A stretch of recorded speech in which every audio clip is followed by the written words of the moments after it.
Assalamualaikum warahmatullahi wabarakatuh. Saya Wijaya Kusumo, mahasiswa Fakultas Hukum Universitas Wahid Hasyim, Semarang. Pada kesempatan ini saya akan membawakan masalah fasilitas PPN dibebaskan dan fasilitas PPN tidak dipungut. Babak baru kebijakan pajak pertambahan nilai yang sudah dimulai 1 April 2022 ditandai dengan mulai berlakunya perubahan Undang-Undang PPN yang masuk dalam harmonisasi peraturan perpajakan. Salah satu perubahan kebijakan yang mendapat sorotan adalah dihapusnya sejumlah barang dan jasa dari daftar objek yang tidak dikenai PPN. Perubahan ketentuan ini terlihat pada pasal 4A Undang-Undang PPN sebagaimana telah diubah dengan Undang-Undang HPP. Artinya sejumlah barang dan jasa itu menjadi objek PPN.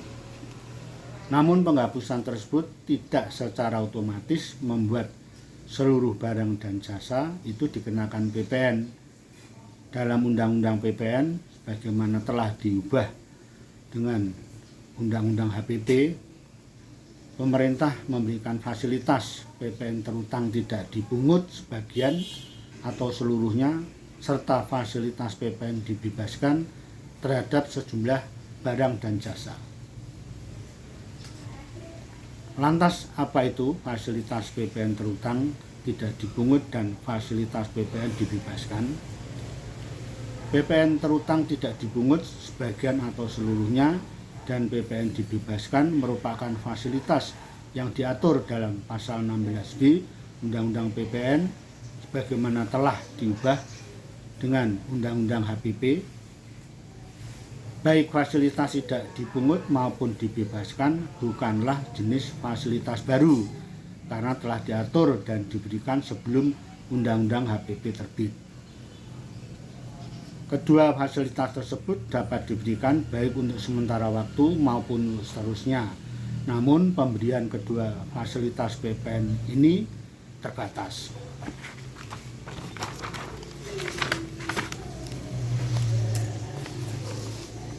Pasal 16B Undang-Undang PPN tidak membedakan latar belakang pemberian fasilitas tidak dipungut atau dibebaskan. Kedua fasilitas itu pada hakikatnya dimaksudkan mendukung keberhasilan sektor kegiatan ekonomi yang berprioritas tinggi dalam skala nasional serta mendorong ekspor yang merupakan prioritas nasional di kawasan tertentu atau tempat tertentu. Pemberian fasilitas PPN terutang tidak dipungut dan dibebaskan juga ditujukan untuk mendorong perkembangan dunia usaha dan meningkatkan daya saing, membantu dalam penanganan bencana alam nasional, serta memperlancar pembangunan nasional. Lebih lanjut, melalui Undang-Undang HPP, pemerintah menambahkan ayat baru yaitu pasal 16B ayat 1A dalam Undang-Undang PPN. Ayat baru tersebut menerangkan fasilitas PPN terutang tidak dipungut sebagian atau seluruhnya dan fasilitas PPN dibebaskan diberikan terbatas.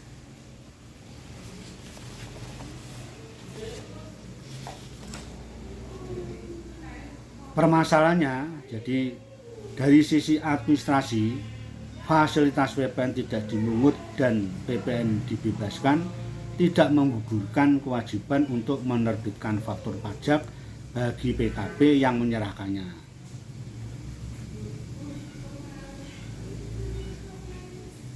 Dengan demikian, fasilitas pajak yang dibebaskan khususnya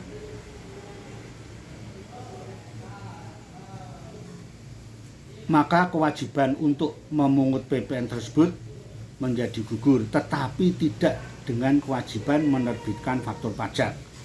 Untuk kode faktur pajaknya PPN dibebaskan memiliki kode transaksi 08, sedang PPN tidak dibungut memiliki kode transaksi 07.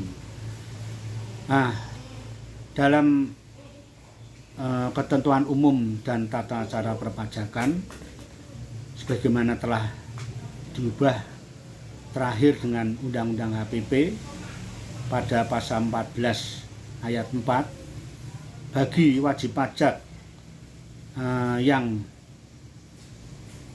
menyerahkan barang dibebaskan yang tidak menerbitkan faktur pajak akan dikenai sanksi 1% dari dasar pengenaan pajaknya. Dalam hal ini menurut saya Direktorat Jenderal Pajak agak ragu-ragu ketika menerbitkan atau mengeluarkan peraturan faktur pajak atau PPN yang dibebaskan. Dalam penyataannya di lapangan banyak wajib pajak yang kurang mengerti istilahnya PPN yang dibebaskan, sehingga pada akhirnya dengan ketidaktahuannya dia akan terkena sanksi 1% atas DPP barang yang diserahkan. Dalam hari ini mestinya kalau memang PPN itu dibebaskan, semestinya tidak usah menerbitkan faktur pajak. Hal ini akan menyulitkan bagi wajib pajak. Demikian menurut pandangan saya mengenai faktur pajak fasilitas